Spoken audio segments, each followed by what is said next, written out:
Halo majikan, welcome back lagi di teman cerita yang kita seneng banget nih majikan. Karena hari ini ceritanya seru banget. Cuma biar tambah seru nih kita ceritainnya, enaknya kita sambil ngopi kali ya. Jadi kita bikin dulu yuk es kopi kekinian favorit gua. Apalagi kalau bukan Pikopi Gula Aren. Ayo nih teman-teman semua yang lagi pada nonton, sama-sama yuk kita bikin Pikopi Gula Aren. Caranya langsung aja tuangin 1 sachet Pikopi Gula Aren dan tuang juga air panas secukupnya. Aduk sampai rata hingga larut semua. Nah, biar jadi es kopi kekinian, tambahin es batu biar makin seger. Udah deh, es Pikopi Gula Aren siap diminum. Wah, harum gula arennya bener-bener real kopi aren. Kita cobain ya. Emang udah Pikopi Gula Aren, asyiknya real kopi aren. Gimana, kalian udah pada nyetok belum nih Pikopi Gula Aren di rumah? Kalau belum, langsung aja sana gercep ke supermarket atau minimarket terdekat. Kita nonton bareng sambil minum Pikopi Gula Aren. Soalnya lagi ada promo buy to get one. Bener-bener dijamin bikin ketagihan ini. Gua bawaannya tuh happy banget kalau udah minum Pikopi Gula Aren. Pikopi Gula Aren, asyiknya real kopi aren. Mood udah happy nih, kita lanjut ke ceritanya lagi. So majikan, ini syutingnya kita pindah kemari ya, bukan apa-apa. Karena apa? Mati lampu. Jadi ini kita pindah ke tempat yang lebih terang, karena di situ ada jendela, di situ ada jendela. Habisnya minggu pagi ini kita menanya angka atau mati lampu. Daripada kita nggak bikin video kan dimarahin sama kalian begitu nggak upload. Jadi show must go on. Ini pakai lampu yang bisa pakai power bank tuh. Pinter kan babu ya? Makanya hargailah kerja babu nih. Jangan lupa subscribe sama like ya majikan ya. Terima kasih. Yaudah, hari ini kita akan membacakan cerita dari teman kita. Namanya Ridwan. Tentang sebuah kejadian yang pernah terjadi di desanya dulu nih. Maaf ya kita pakai kipas panas. Pokoknya kejadian ini tuh terjadi sewaktu si Ridwan itu umurnya 7 tahun. Namun di sini lebih ke POV atau cerita dari ayahnya sih menurut gue ya. Yang mana Ridwan itu tapi masih sedikit banyak tetap inget karena benar-benar membekas banget. Nah, jadi desa mereka itu terletaknya di daerah Sulawesi Selatan. Lagi-lagi sebenarnya si Ridwan ngasih tahu nama desanya. Tapi ya, Babu merasa nggak usah disebutin lah ya, takutnya gimana-gimana, kita kan nyari aman baik majikan. Pokoknya dulu nih, macam ada kayak urban legend tuh di desanya no. Sebelum si Ridwan ataupun bapaknya lahir, jadi udah lama bener. Katanya soalnya banyak cerita-cerita mistis tuh yang terjadi di desanya. Cuma Ridwan sendiri sih dengernya macam kayak cerita rakyat gitu loh, macam kayak cerita yang dibuat-buat. Nih contohnya ya, kayak dulu katanya waktu itu ada anak di sana lagi tidur, terus tau-tau denger kayak ada suara buah jatuh, jeblok gitu. Dimana di halaman keluarganya memang nanam pohon mangga. Makanya, pas tau-tau malam itu denger kayak ada suara buah jatuh, yang dia pikir lah, itu tuh mangga udah mateng tuh jatuh tuh pasti tuh. Dia buru-buru keluar rumah untuk mengambil mangga tersebut. Tapi ternyata yang didapatinya itu di bawah pohon mangga ya, adalah kepala setan, gengs, bukan buah. Jerit lah dia masuk ke rumah. Dan pas bilang ke orang tuanya mengira itu antara halusinasi atau mungkin ada sebuah kejadian pembunuhan gitu, ada kepala orang begitu kan caplok. Namun pas mereka ngecek lah, kagak ada apa-apaan. Nah, awalnya dikira itu anak bohong kan. Perkara dari kemarin namanya anak minta mangga mulu, tapi nggak dikasih-kasih, terus tantrum. Ngarang-ngarang cerita lah, belum mateng, entar yang nunggu, nggak mau tantrum nih anaknya nih. Sekarang ngarang-ngarang cerita. Besokannya si orang tuanya pun mengalami hal yang serupa. Makanya jadi orang tua jangan seujuan lu. Dia dengar ada suara buah jatuh itu malam-malam, dikiranya, oh mangga udah datang. Udah nggak. Alhamdulillah. Tuh, nyala lampunya. Bentar kita nyalain AC. Tuh, alhamdulillah udah nyala gitu, lebih terang ya. Mungkin PLN kasihan kali sama kita, minggu-minggu nih tetap disuruh kerja aja. Untung tadi udah minum kopi, jadi walaupun habis mati lampu, mood kita tuh tetap ceria.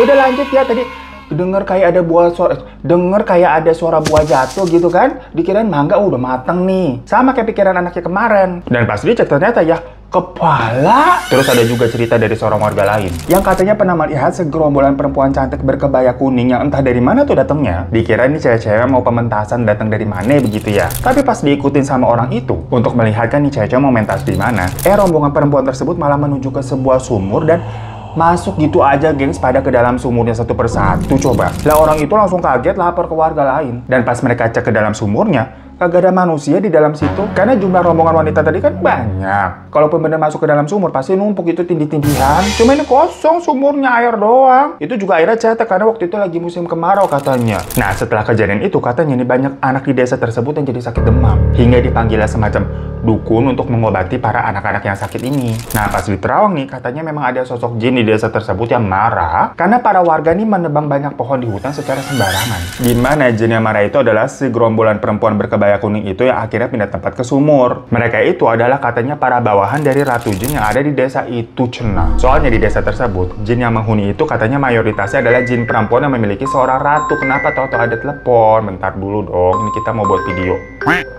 Mohon maaf ya, aku lebih memprioritaskan majikanku. Tuh kurang cinta apa babu sama kalian? Ya pokoknya si ratunya itu jadinya marah karena dayang-dayangnya nih rumahnya dihancurin tuh sama warga. Akhirnya setelah diruat segala macam nih, anak-anak di desa itu kembali sehat lagi. Dan warga diminta jangan sembarangan untuk melakukan hal-hal di hutan karena di sanalah tempat tinggal si Ratu Jin tadi tuh. Ya udah gitu aja sih ceritanya, gengs. Sampai berpuluh-puluh tahun nih cerita itu kayak turun-temurun diceritakan ke anak-anak desa yang tujuannya kayak ya macam buat nakut-nakutin bocil lah biar jangan main ke hutan, lu ada Ratu Jin. Padahal mah maksudnya biar nih bocil kagak hilang aja. Bisa kan kalau main ke hutan bahaya. Masih banyak hewan liarnya juga kayak babi hutan. Ntar diseruduk bahaya lu. Nah tapi pas Rituan ini umur 7 tahun tuh di desanya mah udah aman-aman aja. Bukan kayak desa-desa mistis apalah kakak yang desa penari begitu kagak. Yang segala sudutnya tau-tau ada sajian begitu nggak ada. Normal kayak desa pada umumnya udahlah. Sampai suatu ketika ayahnya Rituan yang namanya Pak Alif ceritanya mau pergi mancing. Malam-malam tuh di sungai karena kagak bisa tidur. Jam 11 malam ada gila-gilanya nih Pak Alif nih. Yang dia pikir kalau nanti dapat ikan sekalian buat makan besok pagi. Nah cuman katanya ternyata memang pada malam itu Pak Alif sama istrinya alias ibunya Rituan ya itu lagi bertengkar memang. Ya biasa masalah rumah tangga. Yang jelas mungkin karena mumet begitu ya malam-malam nih si istrinya juga tidur ngambek gitu kan nggak mau seranjang. Ya udahlah mendingan mancing bae, mancing mania. Mantap, pergilah tuh dia ke sungai itu. Yang kalau siang hari memang biasa warga gunakan buat pada mancing. Tapi untuk menuju sungai itu tuh harus melewati masuk-masuk ke hutan gitu, gengs. Namun ya ada jalannya, nggak jauh juga. Emang udah ada jalan yang dibuat sama warga gitu loh biasa. Udah nih Pak Alif kan pergi tuh bawa lampu petroma. Nyaman dulu ini. Ya Pak Alif mah berani-berani aja karena kan di desanya memang aman-aman aja. Cerita-cerita hantu itu kan hanya semacam kayak jadi urban legend doang. Udah lama banget sebelum Pak Alif lahir juga nggak kepikiran ada setan-setan. Nah tapi pas dia udah mau sampai ke sungai, kok dia melihat ada tali yang diikat di sebuah pohon dan tali itu tuh membentang sampai ke tengah sungai. Dan di tengah sungainya ada perempuan yang lagi berendam di situ. Diikat tali itu yang terhubung ke pohon tadi. Cuma posisinya memang kayak ngebelakangin Pak Alif. Jadi nggak kelihatan itu siapa, cuma kayak rambut doang gitu, nggak pakai baju. Ngapain ada cewek mandi malam-malam pakai tali segala? Yang arus di sungai itu sih memang agak deras tuh kalau malam tuh. Tapi Pak Alif juga nggak pernah ngeliat ada warga mandi di sungai pakai tali begitu. Orang itu tuh diem aja gitu kayak betapa. Nah lagi ngintip begitu kan si Pak Alif tuh, namanya juga ada cewek nggak berbusana gitu, mungkin pikirannya mau ngintip aja gitu. Ih bandel ya Pak Alif nih, laporin bininya nih di rumah nih. Tahu-tahu dia mendengar ada kayak suara-suara di semak-semak yang kayak gerak-gerak gitu, semak-semak di belakang pohon. Yang pas dilihat bener aja tuh, semak-semak di sekitaran pohon yang diikat sama tali tadi tuh pada gerak-gerak emang iya. Dideketin kan sama Pak Alif nih buat ngecek nih. Yang ternyata di baliknya dia ngelihat tahu apa nih? Ada kayak orang, di badannya orang nih, tapi telanjang nggak berbusana. Dan dari kelaminnya sih terlihat itu laki-laki ya, karena ada pisang molen yang tuh gelondong-gelondong. Tapi wajahnya betaring, matanya besar warna merah dan rambutnya tipis cuma selai 2 helai. Dan sosok itu lagi makan babi hutan hidup-hidup, kecil jadi koyak gitu babi hutannya. Ya Pak Alif langsung lari ketakutan terbirit-birit keluar hutan tuh sambil teriak-teriak minta tolong. Yang membuat warga lainnya bangun dikira ada apaan. Pas Pak Alif tuh bilang apa yang dia lihat di hutan, warga kan agak nggak percaya ya, karena lagi-lagi selama ini kondisi desanya kan kagak pernah ada cerita-cerita begituan. Cuma Pak Alif sendiri ya memang track recordnya sih bagus, maksudnya dia termasuk warga yang teladan lah, kagak pernah aneh-aneh atau tukang bohong begitu, baik-baik aja dia.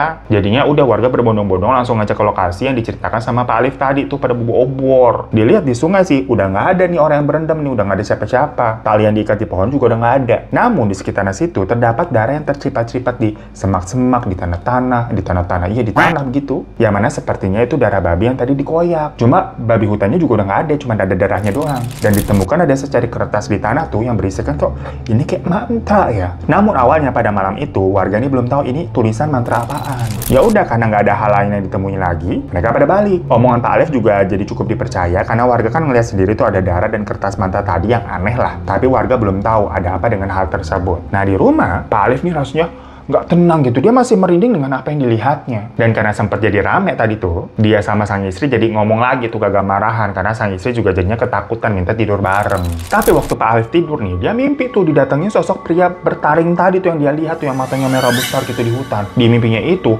kayak mau diterkam itu Pak Alif. Tapi saat itu dia langsung terbangun karena Ridwan tahu-tahu nangis kejar tuh di kamarnya. Nah, seingat Ridwan nih dari POV-nya si Ridwan waktu itu, dia memang tahu-tahu kayak merasa sakit yang luar biasa di perutnya, gengs. Kayak melilit gitu, perih. Pokoknya bisa Ridwan ingat tuh begitu. Dan ternyata pada pagi harinya di desa itu banyak banget anak-anak yang sakit seperti Ridwan, pada mengeluh perutnya sakit sampai baiknya muntah-muntah. Tapi anehnya, yang merasa seperti itu tuh hanya anak laki-laki aja. Sementara yang perempuan pada nggak kenapa-napa. Nah, merasa hal ini janggal. Karena dalam semalam kok banyak anak-anak yang sakit mendadak dengan keluhan yang sama. Warga langsung mengkait-kaitkan dengan kejadian yang semalam. Jangan-jangan yang dilihat sama Pak Alif semalam itu tuh makhluk hutan yang menyebarkan penyakit marah atau gimana. Nah, waktu itu di desanya nggak ada dokter atau dukun juga, gengs. Kalau mau berobat ya harus ke desa lain yang lebih besar. Di desa itu cuma adanya dukun beranak yang biasa bantuin ibu-ibu ngelahirin sama dukun sunat doang. Jadi kan bukan buat berobat sakit gitu loh. Nah, ini ada part yang aneh lagi nih. Tadi kan mendadak yang pada sakit itu anak laki-laki doang. Dan pas dikumpulin nih, di data gitu kan. Anak yang pada lagi sakit itu semuanya nih,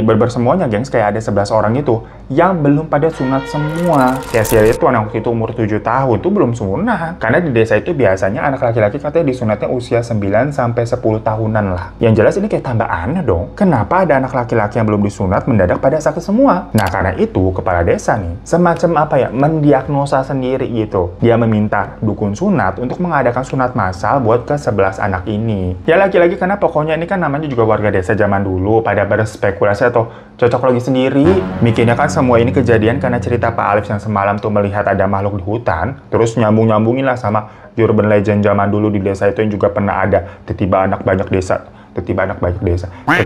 anak di desa gitu pada sakit karena penunggu hutan. Dan sekarang kejadian lagi nih dimana anak-anak yang sakit tuh pas dikumpulin ditarik kesamaannya kok ini pada belum sunat laki-laki nih. Ya udahlah disunat aja kalau begitu biar terhindar dari gangguan akibat penunggu hutan. Ya legendanya katanya kan jin di hutan itu kebanyakan wanita. Jadi mungkin ngincernya nih pada laki-laki yang belum disunat nih, karena ibaratnya kan kalau belum disunat katanya kotor begitu ya, najisnya nempel-nempel. Akhirnya diadakanlah tuh acara sunat massal dimana orang tua dari anak yang mau disunat pada harus iuran bayar, tapi jumlahnya lebih besar daripada kalau misalkan sunat biasa. Soalnya di sini sekalian ada acara ritualnya juga, jadi kayak beli ini beli itu gitu loh. Macam kayak ada beli kambing, beli pisang beberapa tanduk tuh, sampai ayam hitam juga. Nah sebenarnya kala itu Pak Alif tidak keberatan kalau beli kambing sekalian, karena gimana pun juga kan kambing itu memang mahal ya harganya ya. Jatuhnya ini macam langsung akikah gitu loh, jadi satu. Tapi kalau beli ayam hitam buat apaan? Yang ternyata Hamin satu sebelum sunat nih, para anak-anaknya itu disuruh minum darah ayam hitam itu untuk menetralisir katanya. Soalnya kan kalau orang mau disunat itu harus dalam keadaan sehat ya, nggak boleh lagi sakit. Dan bener aja secara ajaibnya ini besok paginya anak-anak ini semua pada perutnya yang tadinya melilit tuh udah nggak melilit, udah bener, udah enak. Atau misalkan yang pada demam nih kayak si Ridwan tuh, itu jadi sembuh guys, jadinya udah langsung bisa disunat. Cuma seingat Ridwan nih, waktu itu dia tetap kayak takut lah, namanya anak mau disunat. Cuma dia dijanjikan sama ayah dan ibunya bakal diajak jalan-jalan ke kota katanya buat beli mainan nanti ya habis disunat ya, biasa disogok begitu. Jadinya udah Ridwan mau. Udah nih acara digelar. Yang jatuhnya mah kayak pesta sunatan. Karena rame-rame tuh banyak kambing itu dipotong sampai 11 kambing. Karena yang disunat 11 orang, satu orang satu. Yang mana akhirnya daging kambingnya itu dibagiin juga ke warga, macam kayak lagi korban, gengs. Tapi setelah itu yang terjadi malah semakin menjadi-jadi. Karena satu desa ini tiba-tiba banyak yang sakit dengan keluhan yang sama, yaitu perutnya melilit perih. Yang kebanyakan orang-orang yang sakit ini adalah orang-orang yang kemarin menyantap daging kambing dari acara sunatan massal itu.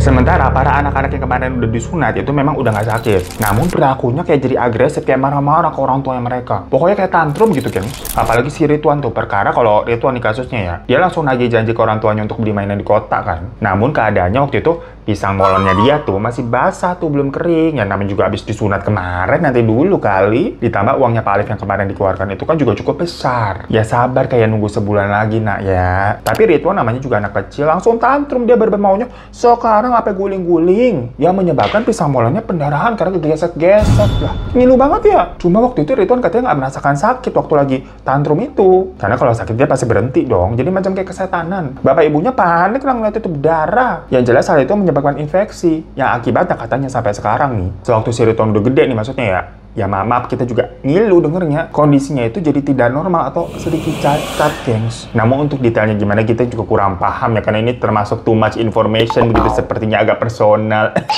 Ya bayangin aja habis sunat masih basah, guling-guling begitu, kegesek-gesek sampai berdarah, ngilu banget. Ya pokoknya kata Ridwan begitu. Yang mana waktu dia sudah besar dan konsultasi ke dokter urologi, katanya hal itu memang disebabkan oleh infeksi atau kesalahan waktu sunat. Yang tadi gara-gara si Ridwan ceritanya sampai guling-guling, sampai pendarahan. Ya udahlah, ikan cucut. Lanjut. Kondisi desa chaos pokoknya. Akhirnya kepala desa tuh manggil dukun dari desa lain. Ya soalnya kan tadi di desa itu cuma ada dukun beranak sama dukun sunat. Kemarin udah diagnosa sendiri nih sama si dukun sunat, malah jadi makin menyebar tuh kemana-mana. Yang tadi yang sakit hanya anak laki-laki yang belum disunat aja, sekarang orang dewasa pun juga pada sakit. Yang pas ditarik benang merahnya nih, rata-rata yang pada sakit itu memang yang ngambil atau mengkonsumsi daging kambing dari acara sunatan. Nah, pas dukun baru ini baru datang nih, kehadirannya sebenarnya ditentang sama si dukun beranak. Dimana dukun beranak nih bilang kayak, udahlah jangan pakai dukun-dukunan lagi, lebih baik kita panggil pemuka agama saja. Karena kan kemarin si dukun sunat pakai ritual ayam hitam segala, hasilnya malah jadi kacau. Ya harusnya dukun sunat mah udah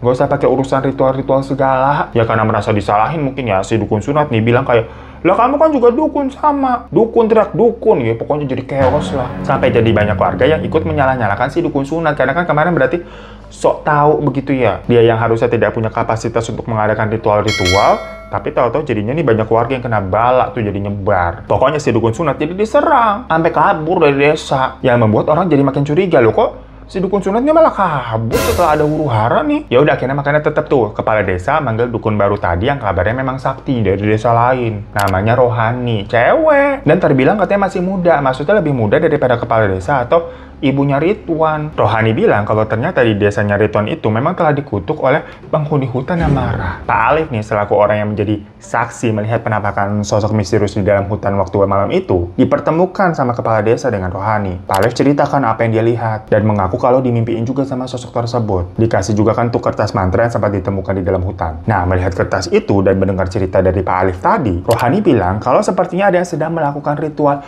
kumkum kedung namanya. Kita juga baru dengar, mohon maaf ya. Yang mana itu adalah sebuah ritual batin menurut kepercayaan Jawa yang termasuk ke dalam bentuk pesugihan. Di mana pelakunya harus berendam di tengah-tengah ceruk atau cekungan di dalam sungai. Soalnya kumkum itu artinya berendam dan kedung itu adalah ceruk atau cekungan. Dan kertas mantra yang ditemui itu memang adalah kertas mantra dari ritual kumkum kedung itu sendiri. Perempuan yang terlihat berendam di tengah sungai kala itu dengan diikat tali itu ternyata supaya memang dia tidak hanyut terbawa arus sungai. Dan perempuan itulah yang diduga sedang melakukan ritual kumkum kedung. Tapi dari penjelasan Rohani, pertanyaannya adalah, siapakah perempuan di sungai itu? Dan kenapa ritual kumkum kedung yang notabene-nya adalah kepercayaan dari Jawa dilakukan dibawa ke tanah Sulawesi? Nah, tapi Rohani itu bilang dia tidak bisa menerawang siapa pelakunya karena ilmunya tuh udah sangat tinggi nih pelakunya maksudnya. Yang bisa dia lihat adalah makhluk-makhluk hutan di desa itu yang jadinya pada marah karena ada yang melakukan ritual itu di desanya. Dan untuk meredahkan amarah dari makhluk-makhluk ini, itu bisa dilakukan dengan ritual sesembahan namanya. Dengan mahar sapi dan beberapa makanan sama benda-benda lain. Yang untuk itu perlu biaya lagi cenah. Akhirnya seluruh warga desa tuh dimintai iuran uang untuk diadakannya ritual tersebut. Karena keadaan desa kan pada saat itu memang lagi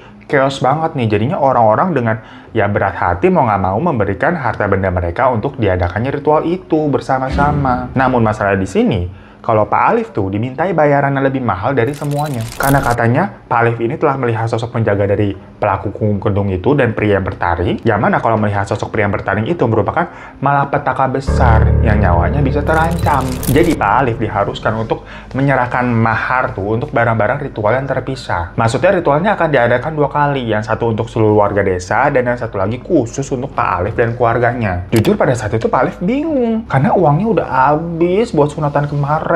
Jadi dia, duh gimana nih ya?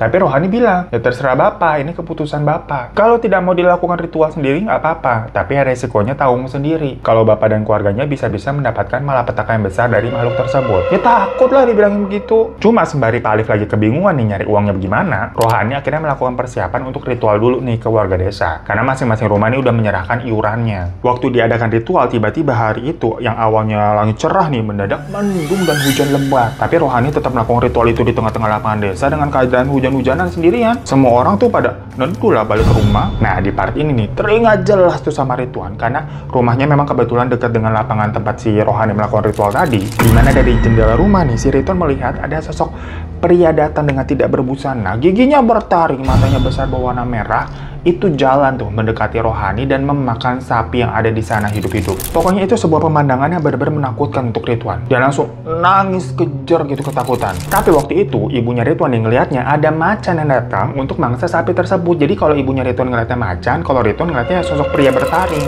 Sementara kalau Pak Alif itu ceritanya lagi pergi ke rumah saudara-saudaranya di desa-desa lain tuh buat minjem duit. Nah, Ridwan yang melihat sosok itu lahap memakan sapi yang terbaring di tanah dengan darah yang melebar tuh kemana-mana karena hujan, tentunya jadi trauma banget. Setelah akhirnya hujan berhenti dan ritual selesai dilakukan, ternyata para warga itu lihatnya sama kayak ibunya Ridwan.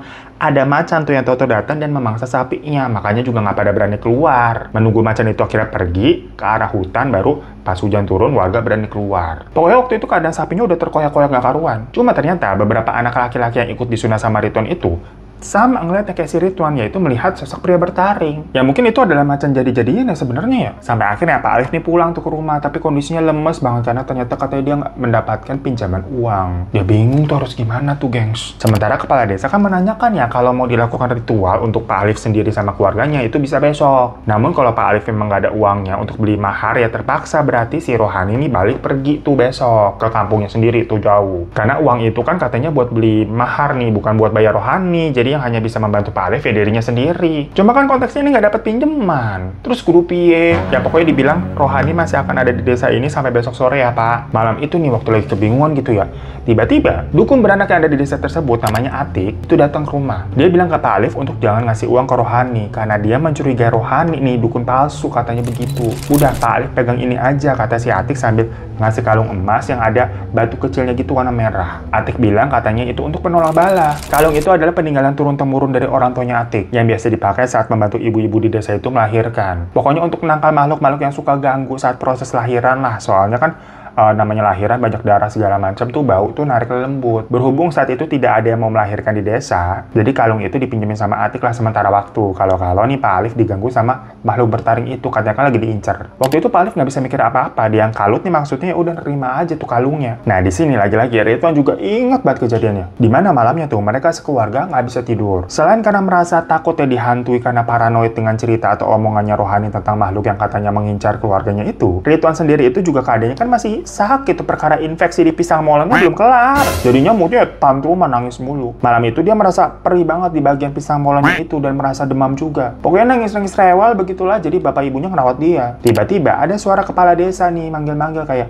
"Permisi Pak Alif, saya mau melihat keadaannya Ridwan." Ya karena itu dibukain pintu tuh sama Pak Alif. Tapi ternyata nggak ada siapa-siapa. Dan terdengar suara Ridwan sama ibu tuh teriak di dalam kamar. Yang ternyata di jendela kamar tuh ada sosok pria bertaring itu yang ngeliatin marah. Mereka bertiga ketakutan tuh jadinya tuh di dalam kamar kan teriak-teriak minta tolong gitu. Cukup lama sampai akhirnya sosok itu menghilang. Dan banyak suara warga tuh di luar ngotokin pintu. Pak Alif sempet ngintip keluar tuh dan bener aja banyak warga memang yang datang karena mungkin mendengar suara minta tolong tadi. Pak Alif dan keluarga tuh termasuk si Ridwan dibawa keluar rumah tuh sama warga. Dibawa ke tempatnya kepala desa karena di sana kan masih ada rohani tuh buat dimintai bantuan. Pas sampai sana mereka langsung ketemu sama rohani dan Pak Alif menjelaskan kalau tadi dia melihat sosok itu lagi tuh di rumahnya. Dan Pak Alif sampai sujud-sujud mohon ke rohani untuk bantu menyelamatkan dia dan keluarganya. Makanya di situ Ridwan ngeliat sendiri tuh bapaknya sampai ketakutan dan bener-bener mohon-mohon megangin kakinya rohani. Namun rohani bilang kalau dia nggak bisa bantu banyak untuk melakukan ritual karena harus memakai beberapa benda-benda yang memang dibelinya dengan uang termasuk sapi ya. Namun tahu-tahu pandangannya rohani tertuju pada kalung yang dipakai sama Pak Alif tuh. Ditanya, "Pak, ini kalung dari mana Pak? Dari mana Bapak bisa punya kalung seperti itu?" Yang Pak Alif bilang kalau ini tuh kalung dari dukun beranak di desa itu namanya Atik. Katanya ini kalung buat penolak bala. Rohani langsung bilang,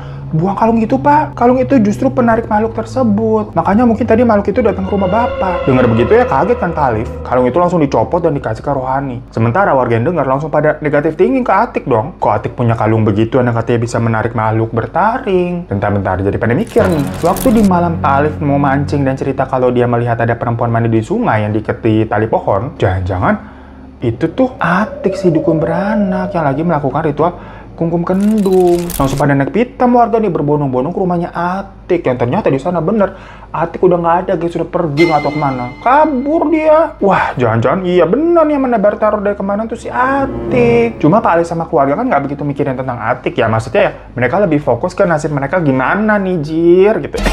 Akhirnya ibunya Ridwan nih bilang untuk Udah Pak, gadain aja sertifikat rumah besok pagi untuk membeli alat-alat ritual yang dibutuhkan sama rohani. Abis udah nggak ada waktu lagi. Rohani kan cuma sampai besok aja nih di desa nih. Kalau rohani udah pulang nggak ada yang bisa nolong mereka lagi takutnya. Ya udah, karena pikirannya kalut pun Pak Alif setuju. Sampai besok paginya Pak Alif pergi tuh bawa sertifikat rumah tuh ke kota untuk digadein. Sembari nanti juga di sana memberi beberapa alat-alat ritual yang diminta sama rohani. Rohani diminta untuk tunggu sebentar ya. Ya Rohani mau tuh untungnya tuh, karena memang dia prihatin dengan kondisi desa sama keluarga Pak Alif juga. Rohani mau tuh mau nungguin untuk nolong. Ridwan berduaan aja sama ibunya terus tuh di rumah kepala desa dan dijagain sama Rohani di sana. Dengan catatan kondisi pisang molenya si Ridwan ini masih perih ya, nangis mulu pokoknya dia. Makanya Ridwan ini inget banget karena rasanya bener tersiksa gitu, sakitnya bukan main. Perih nggak sembuh-sembuh berhari-hari gitu kan bikin traumanya masih umur hidup. Sampai tahu-tahu nih Pak Alif nih pulang tuh balik ke desa, tapi dia tidak sendiri. Dia datang bersama Atik dan ada seorang ketua pemuka agama dari kota sana tuh, namanya Ki Prabu. Yang ternyata Pak Alif ini memang nggak sengaja ketemu sama Atik pas mau balik ke desa. Dimana Atik kemarin malam itu pergi bukan kabur, melainkan dia pergi ke kota untuk menemui Ki Prabu ini buat membongkar rahasia atau kedok dari si Rohani. Jadi ternyata Atik ini memang sudah curiga sama Rohani yang meminta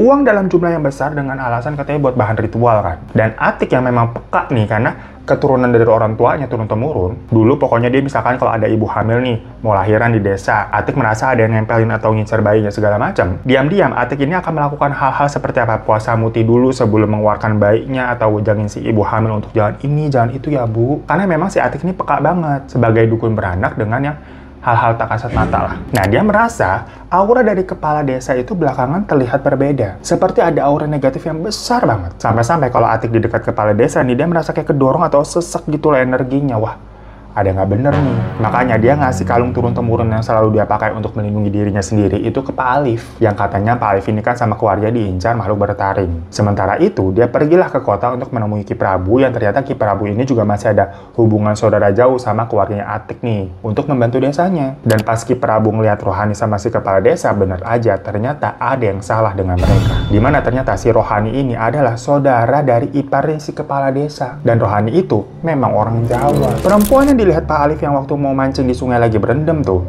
yaitu ternyata si Rohani. Dan makhluk bertaring itu adalah si kepala desa. Syok gak lu? Dimana ritual kungku kenung itu tuh sebenarnya katanya mirip-mirip babi ngepet soalnya, gengs. Jadi kalau babi ngepet itu kan memang ada orang yang jaga lilin nih biar lilinnya jangan sampai mati dan yang lainnya tuh jadi babi. Nah kalau di sini nih, orang yang jaga itu ya dikungkum atau berendam di dalam sungai yang ada ceruknya tuh, terus diikat tali yang tujuannya supaya dia nggak hanyut. Sementara yang lain tuh berubah menjadi sosok bertaring seperti yang dilihat sama Pak Alif, yang tujuannya sama-sama untuk memperoleh kekayaan. Namun mereka ini kepergok sama Pak Alif tuh malam itu. Jadi ritual yang dilakukan sama Rohani sama kepala desa tidak berhasil alias gagal karena kepergok, nggak bisa, nggak boleh. Makanya mereka kesel tuh sama Pak Alif sebenarnya. Makanya akhirnya mereka membuat cara lain untuk membuat warga ini sakit. Yang awalnya berhasil tuh dibuatkan anak-anak laki-laki yang pada belum sunat karena memang lebih mudah tuh untuk dijadiin target. Dan mereka membangun alasan untuk membuat ritual sunatan massal yang maksudnya untuk menyebarkan teror tuh lewat daging kambing yang udah dimantrai biar lebih banyak lagi warga yang sakit. Jadi jampe-jampeannya tuh dimasukin ke dalam kambing, gengs. Di awal jampe-jampenya dimasukin ke dalam